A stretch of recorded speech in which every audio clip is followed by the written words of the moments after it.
You can use the inflation kit to repair a damaged tyre as long as any punctures are not on the sidewall and did not exceed 6 mm.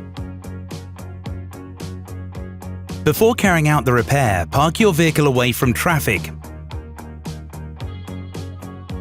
Turn on your hazard warning lights and remember to apply your parking brake. The inflation kit is located in the boot under the movable floor. Connect the inflation bottle connector to the valve on the wheel. Depending on the model, connect or screw the compressor hose to the bottle.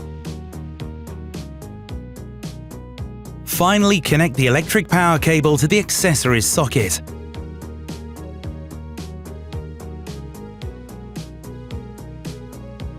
The tyre pressure specifications are on the driver's side door frame.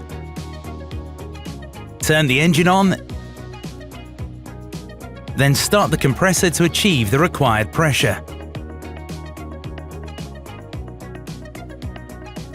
If a minimum pressure of 1.8 bar has not been reached after 15 minutes, the repair is not possible.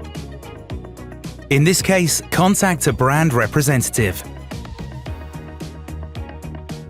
When the repair is done, drive for about 2 miles or 3 kilometers at below 35 miles per hour, 60 kilometers per hour, in order to distribute the product uniformly in the tyre. Then stop and check the pressure. Please note that tyre pressures should only be checked when tyres are cold. If the pressure is higher than 1.3 bar but lower than recommended, readjust it with the inflation kit.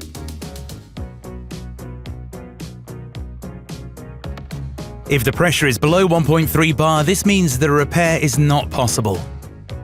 In this case, contact a brand representative. Please note this repair is only temporary. It will allow you to drive at a maximum speed of 50 miles per hour or 80 kilometers per hour for a distance of no more than 120 miles or 200 kilometers. It's essential to have your tyre repaired or replaced by a professional as soon as possible.